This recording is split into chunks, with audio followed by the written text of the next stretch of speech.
So, all right, we are recording, and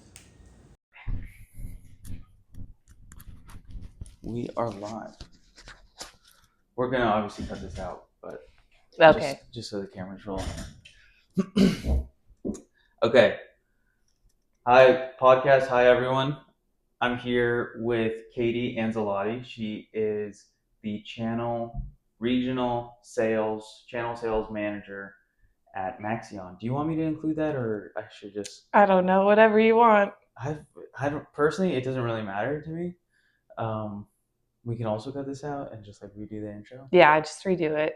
without including anything. I could just say like top performing channel sales rep Top performing channel sales rep at a public company. at a publicly That traded sounds company. good. Okay. Yes. Okay. That I'm not at liberty to say. That's juicy. Ooh, yeah, and then people are like, ooh, Yes. who is this? Exactly. And what about the name drop? Should I just say Katie Anzilotti? Yeah. Katie. Katie? Mm-hmm. Okay. Okay. Katie, thank you for joining my podcast. I'm here with Katie. She is a top performing channel sales rep at a publicly traded company, and she's very good at what she does. She's been in the position at the company for 2 years now. A little over 2 years. A little over 2 years. Wow. And she's really good at what she does. I've seen her graphs, and she is at least like 40% of the total sales in the country. Yeah. That's nuts. One person. That kind of just goes to show the power of having someone who is really about what they're doing. So I had a few quick questions for you. Mm-hmm. I like to keep the podcast pretty short. So let's get right into it. What's one sales habit or mindset that separates top reps like yourself from more average? I would say you have to get on the road no matter what it takes until you build that book of business, and always answer the freaking phone. Always answer the phone. Always respond to emails quickly. Doesn't matter. If you have to pull over, you do it. If you have to make a call, like take the call on the side of the road. Yeah. I like it. Yeah, I always respect people who are very responsive on the phone. I feel like no matter how big you get, you should always be, if you're really about growing and making things happen, you got to be responsive. Yeah, and then also be yourself. Like, unless you're an asshole, maybe don't be yourself. Maybe pick a different industry, not sales. But if you're just genuine with people, they appreciate that, and it builds trust. And that's what you need to be a good salesperson, is to have that trust with your client. Right. Good to know. Authenticity is key. Mm-hmm. Okay, if you could make every channel partner follow one golden rule, what would it be? Listen to my sales trainings. Your sales trainings? My sales trainings. Okay. Yeah, because I teach them how to sell my product. Okay. B2B. And I got the sauce. So would you mind sharing one or two or however many ingredients of your secret sauce? Oh man.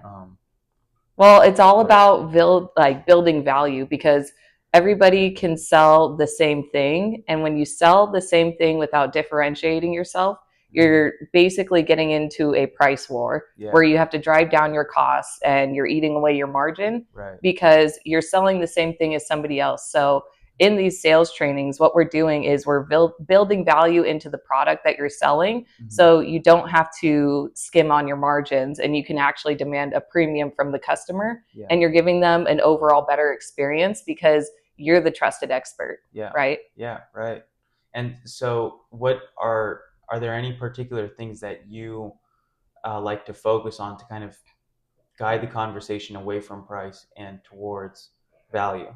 Yeah. I fully agree, but like anything that you like to keep top of mind going into conversations, especially when it does start coming down to price, how do you kind of remind them this is the value you're getting from the relationship with me, with this company, with this is the outcome, or Yeah. Well, after explaining, in your particular product, like all of the benefits, whether it's performance or longevity, what you Mm-hmm. want to ask at the end of it is, what would you give your parents? Mm-hmm. What would you give your grandma? Yeah. Would you give them this product or would you give them this product? I like it. Yeah, Yeah. it speaks for itself. Yeah. Yeah. Yeah. Because you would never want to fuck over your parents. Exactly. You People know. that you're close to, you want to Yeah. give them something that's going to last a long time and have like better performance. Right. So, Right. Cool. Well, I really like that. I think I can uh, keep that top of mind for myself. That I think that's going to be very helpful for my own sales endeavors. Do you think great salespeople are born with it or built through pain and coffee? I think you can be born with a certain type of energy that's just Mm-hmm. good for talking with people, Yeah. but it's not something that necessarily can happen overnight. It takes a while to like build that confidence, Mm-hmm. and it takes a lot of trial and error. Yeah. So maybe you start with calling your book of clients and you get hung up on over and over and over again. But Mm-hmm. as you do that, you're learning how to perfect your pitch Mm. to make it so these people aren't hanging up on you. So I don't think it's something that necessarily you just have deep down inside, but it's something that needs to be developed over Yeah. time. Right. Right. Yeah. You have um, a very striking confidence. It was like one of the first things I noticed about you. Mm-hmm. Is that something that you've kind of always had since you were a kid, or have you learned that through sales, or yeah, like when did you? Yeah, I mean, I didn't have the most confidence growing up, that's for sure. Mm, But I mean, I honestly feel like once you get turned down so many times, yeah, you just stop caring. yeah, right, And you're like, well, I'm just going to give you whatever I have, yeah, and you either can take it or not. yeah, And then obviously, once you get more comfortable and you build that confidence, then the numbers start speaking for themselves. yeah, And people are paying right, attention to you when you're listening because you are trying to command the room yeah, rather than trying to crouch over in the yeah, corner. yeah, yeah, and just yeah, I, very well said. What's one small thing you do before every deal that makes a big difference?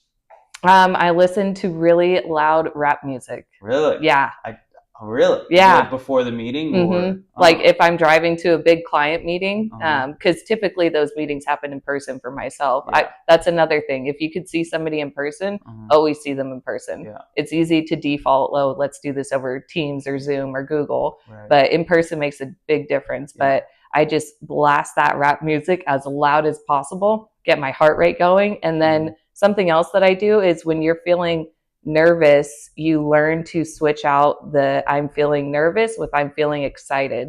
So you kind of trick your brain into Yeah. thinking every time that you feel nervous, now it's like excitement. Yeah. Have you ever done any rock climbing? Yes, with Yeah. my sister. Did you get that from Alex Honnold? No, I heard something very similar. I like how you said it, but yeah, Alex Honnold, the guy who free soloed El Capitan. I did not know that. He's from SAC. He's like a legendary Mm-hmm. rock climber.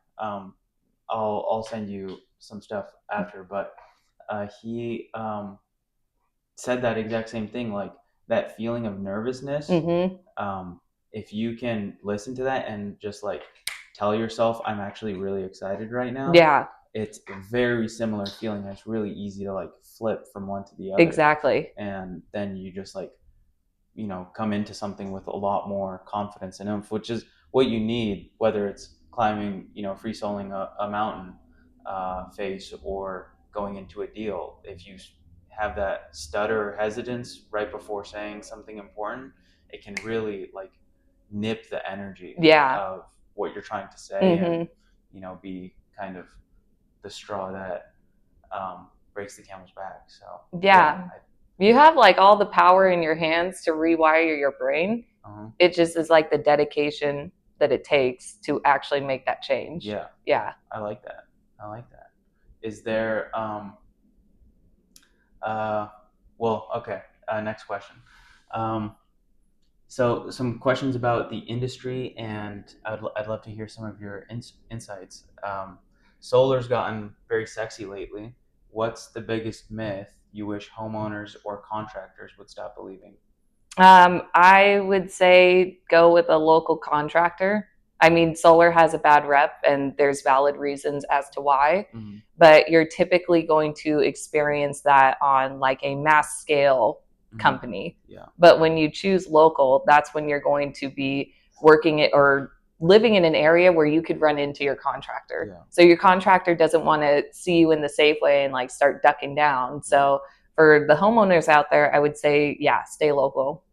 Okay, stay local. Don't forget it. Um, Next question is, do you secretly judge people who still don't have solar panels, especially out here in California?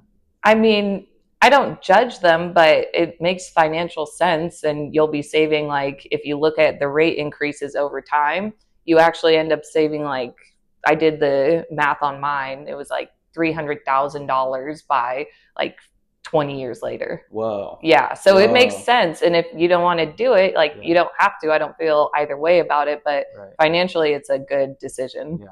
Okay. Okay. I had no idea there were that many savings in Mhm. solar. Now some personal and fun questions. What's your personal sales superpower? I would say commanding the room. Honestly, I look everybody in the eye, and honestly, if somebody's not listening, I will call on them and ask them a question. Like, you got to wake people up and get like a little fire under their ass and like make them engaged. Otherwise, your point that you're trying to drive home doesn't matter. Yeah, right. Is there when you're like trying to wake people up? I know some people have like some sales reps can adopt a more confrontational style, which personally I don't really like. I don't like to be like confrontational or ever rude. I don't think it really makes sense. But do you think there's a place for that? I have some colleagues that go about that strategy. Obviously, I don't think that's working for them based on the numbers that you were looking at before. Right. So I don't think it's the best way to go. I always think you should be respectful and also demand respect. Right. Okay. How do you demand respect? I look people in the eye. I talk to them in a very candid and genuine way.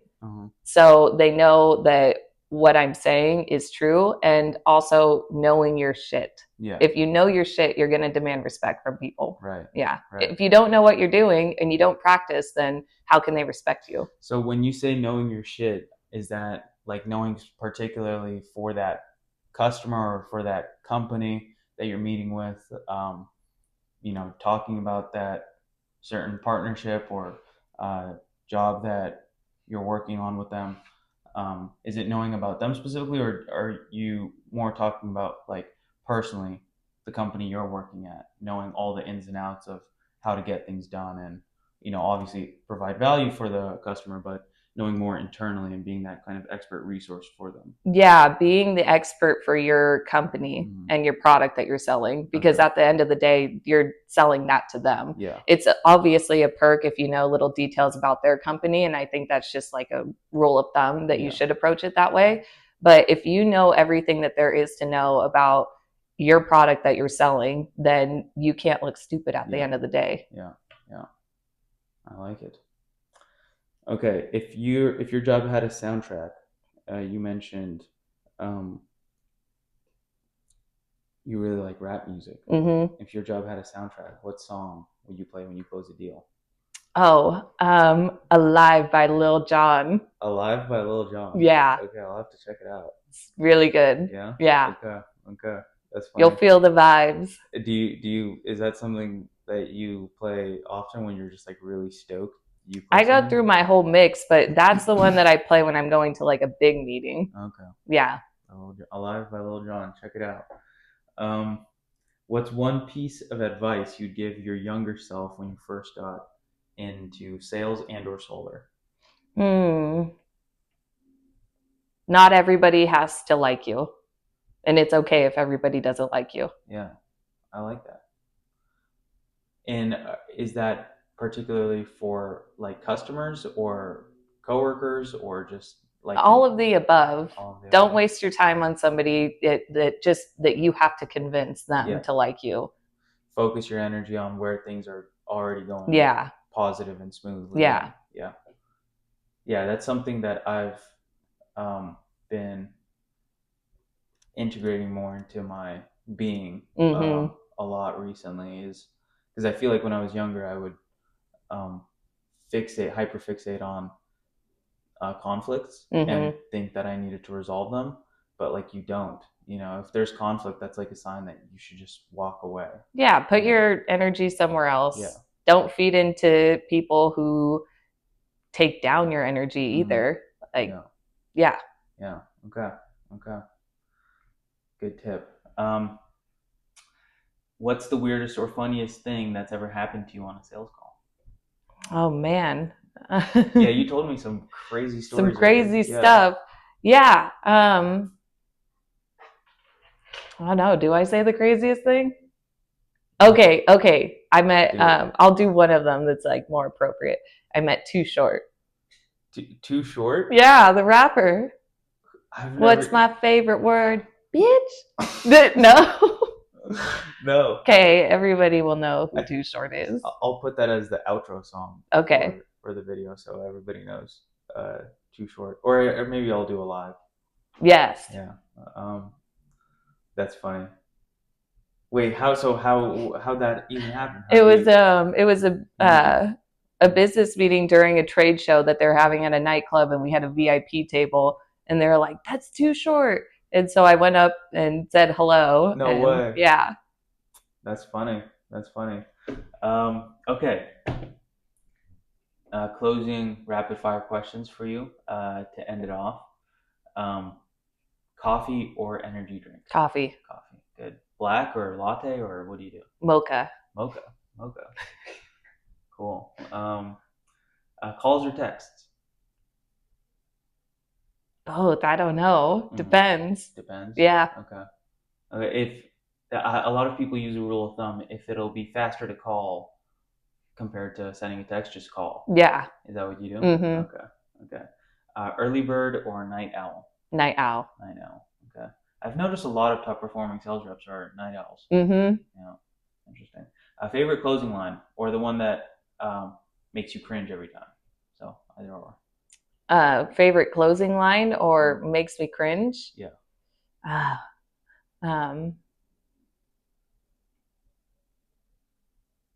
Are you gonna make my company your go-to solar panel? Oh, is that? Yeah. Oh, that's horrible. I don't say that. Yeah. Yeah. Oh my! I would walk away.